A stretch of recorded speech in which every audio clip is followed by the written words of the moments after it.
Today on Stewart-Cox News, NYC faces complete shutdown as truckers threaten to paralyze state. New Yorkers must stock up.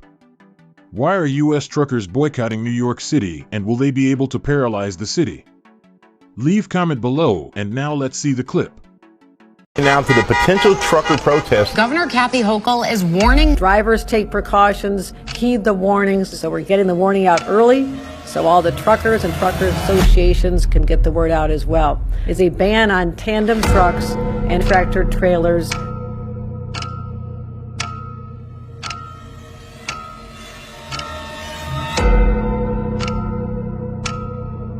The very high likelihood that there are going to be protests. That's because we've seen hundreds of protests in New York City already. The New York Times reports several major investment firms are leaving. Thank God for truckers. Dre, what could this boycott do to prices, not just in New York, but for all of us across the country? As the city braces for an influx of truckers, the sudden push for preparedness has stores rushing to replenish. There are fences up, there are police officers on horseback, and they're going to have a security perimeter that stretches for several avenues here. And this is because of the two factors, the two issues that you sort of alluded to right there. The first is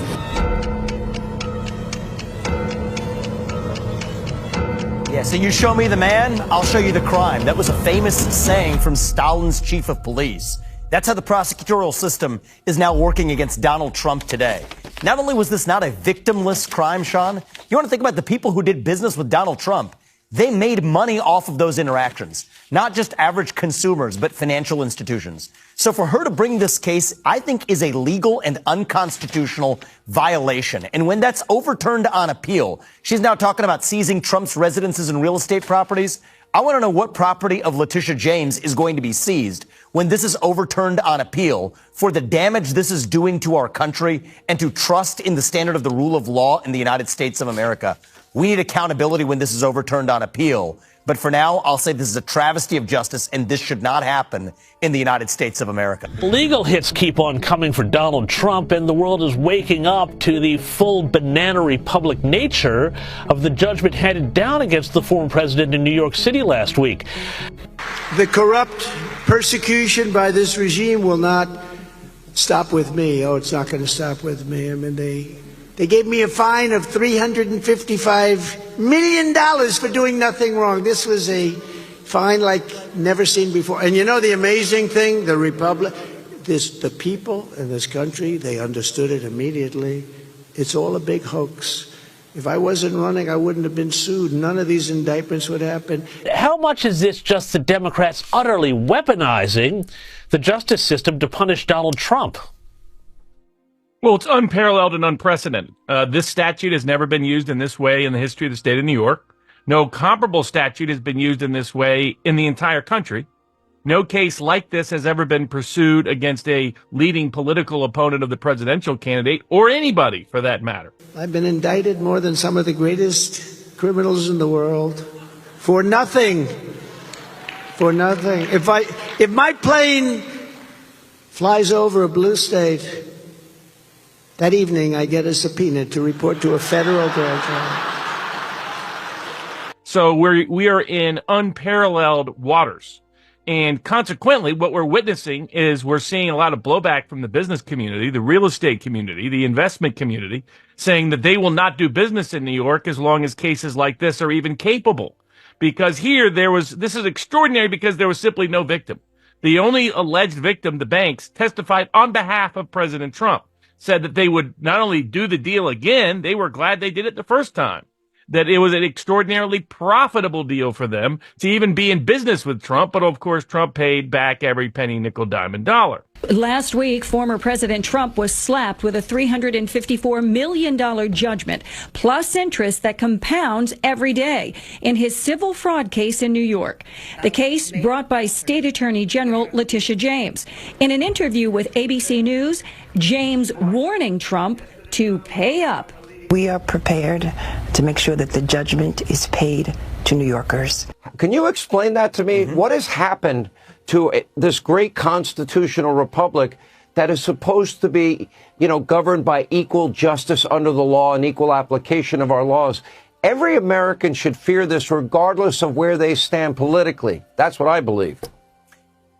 This isn't the American dream. This is the American nightmare. And this is not even about Donald Trump. It's about every other American at home who's now at risk of prosecutorial abuse as well. I think one of the great things that happened for this country was in the last week, seeing Fani Willis actually testify in that case, Sean. There, the American public was able to see bare. These are the people who are actually pursuing these cases against Donald Trump. People have no idea about basic geography or the basic idea or the understanding of the law as well. These are not the people that our founding fathers envisioned should be in charge of, let alone prosecuting a former president of the United States and somebody who's running for president of the United States. They're rolling over in their graves. We're supposed to be a country where, regardless of your skin color, and yes, regardless of your political belief, there is one standard of the rule of law in the United States of America. And I'm grateful that Donald Trump is standing strong, that he's actually said it beautifully the other night. Actually, on Fox, on the town hall, he said it. You know what my vengeance will be? Success will be my vengeance. There's a trap to try to bait somebody, to come after them in so many different directions that you get them to crumble or to make a mistake. I'm glad to see him going in the other direction to say that, you know what, we're going to chase success. Success is unifying. Success is how we win. And you know what? I have full confidence that that's exactly what's going to happen this November, even though they've created a complicated path to get there. The Attorney General saying if Trump does not have the money to pay off his judgment, she will go after some of his real estate properties, including the skyscraper at 40 Wall Street. I look at 40 Wall Street each and every day, and we will ask the judge to seize his assets. She will not succeed in that effort. Commercial litigation and bankruptcy lawyer Leo Jacobs says A.G. James has to get in a long line of others before she might ever see a dime from Trump's properties. Number one is the other lien holders, equity holders, judgment lien holders, taxes, New York City, New York State. The list goes on and on and on. Which he says would take years. And as has been reported many times, Trump does not own every building bearing his name. Trump is known for licensing his name to other developers. And circling back to his recent civil fraud trial in New York, Trump has denied any wrongdoing and says he will appeal. And now you have a court trying to limit his ability to challenge this at the appellate level by requiring he post bond of the full amount pending appeal, but that he do so in a manner that does not take into consideration the full value of his properties, or by borrowing from someone else, or by operating in New York. And so this is extraordinary. We haven't seen anything like this. Frankly, we haven't seen anything like this in the whole world in a long time. And that's why it's so terrifying. And Robert, this is the thing that really concerns me, and this is what I always tell people. You know, it shouldn't matter whether or not you like Trump or think he's the worst human being ever to live. The fact of the matter is, today they're going after Donald Trump using the law. Tomorrow it could be some other person or somebody else who doesn't toe the line in whatever the kind of political regime of the day. You're going to see businesses fleeing New York. Right. New York has become a legal banana republic. Congratulations. Are you happy with the investment? They're all gone. Well, some of President Trump's supporters are pushing back against what they see as an unfair justice system, threatening a boycott that could have a major impact on the country's largest city. Heard that there were going to be 700,000 truck drivers protesting. They work hard. They work long. Nobody works harder, actually. I know a lot about trucking. I know a lot about truckers, and I know plenty of truckers. They're great people. Ridiculous claims, and ultimately the judgment is untethered to any number. There was no victim, no bank was lost any money, no insurance company was out anything.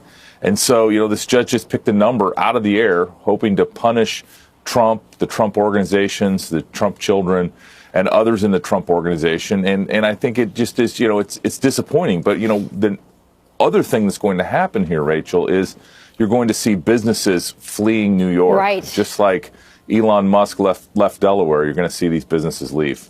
Well, the truckers in New York, where he was sued this time, have decided, well, we're with Trump, so we're not bringing any goods to New York anymore. Stuff you guys. What was wild to me, though, is that, you know, you've got all these New York liberals cheering, going, yeah, we got Trump, but you know, having been in New York about 6 months ago, I can tell you the economy doesn't need this sort of chasing out of successful businesses. people I talk to are saying that it's a witch hunt, and in New York, people are now saying, I'm not sure I want to go and invest in a place like this. Just have a listen to this guy. New York was already a loser state. Like California is a loser state. There are many loser states because of policy, high taxes, uncompetitive regulation. It was already on the top of the list of being a loser state. I would never invest in New York now, and I'm not the only person saying that. Why should I do business here when there are so many more business-friendly states that I could do business? In Florida, in Texas, for example. We've seen Elon Musk make that historic move. So I think people are looking at New York and saying, unless you do something to change the vibe here, to turn this environment around, not for me. This strikes me as just a complete own goal here for New York, that they're going to chase competitive businesses even further out of their high taxing, high regulation jurisdiction, just so they can say, hey, we're the guys who got Trump. That's precisely what's going to happen. Conservative estimates is that this case is going to cost the state of New York $10 billion or more in direct investment over the next 10 years. Because New York's one of its principal areas of investment is real estate. And now you've taken one of its most successful, one of its most prominent people, a person who helped revitalize New York real estate. Downtown New York was not a place to invest until Donald Trump was able to convert certain buildings into successful properties that attracted investment worldwide, all over the world. And if you're anywhere in the world, do you want to risk your money or your assets in a legal system that could steal all of your property, deny you a right to appeal based on nobody suffering any harm of any kind? Nobody wants to do that. I mean, what made America a great place for the whole world to invest was the stability and reliability and transparency and impartiality of our legal system. And they've jeopardized all of it in the name of getting rid of Trump. And by trying to hurt Trump, all they've really done is hurt New York, hurt America, hurt the credibility of our legal system. Why would we go to New York? Why take the risk? My only point is, did we just diminish the great state of New York and the great people of New York? And shouldn't they ask for better management so they don't become a flyover state? Remember, New York has the highest taxes in the country, the worst regulatory environment, and it's incredibly mismanaged. And I'm pointing out now, on top of that, you get this insanity, a victimless crime. And forget about Trump. It's not about Trump. I don't care about Trump in this. I care about America, and I care about entrepreneurship, and I care about democracy and the fairness. The judicial system is now being criticized. People are asking themselves, the bar of New York, is this judge rational to charge $355 million in a case where no one lost any money? Is that good for the people of New York? Should the people of New York wake up to this and say, what's happening to us? Why is this becoming so perverse? Why are we the focus of this injustice? And I, nothing to do with Trump. I'm not supporting Trump. I'm supporting American entrepreneurship. And New York is slowly becoming the #1 loser state in America. I'm sorry, that's what's happening. I want to put up my hand and ask, Governor, who's next? Who are you going after next? You want your hand up for that, Kevin? Put your hand down if that's the question. Who's what do you next? mean? Every entrepreneur in New York is saying, am I next? Who's next? Let's penalize all the developers all across America. They've all done the same thing. All of them should go to jail, and we should stop building buildings. That's what the message is from New York. Even the governor herself is concerned about what this looks like to investors all around the world. It's not just U.S. domestic. All around the world, people are talking about what happened here. Thank you very much. This is getting wild because Texas is still trucking illegal aliens into New York like it's a thriving business. The truckers are like, well, we're not bringing goods anymore. So you've got no goods coming in via these truckers, and you've got piles of illegal immigrants just still like, hey, you guys vote Dem here. You love this kind of thing. You're a sanctuary city. On you go then. More migrants for you. It's creating the most volatile situation right under our nose. New York was already a loser state. I would never invest in New York now, and I'm not the only person saying that. I have to syndicate that debt and all that equity. We're talking billions of dollars here. Do you think any foreign institution or any private equity firm or any pension fund would touch New York? No. And that's why New Yorkers should be concerned. The fine people of New York should ask themselves, why are we such a loser state? How are we going to attract business? It's not just the existing businesses that are fleeing out to Texas and Florida.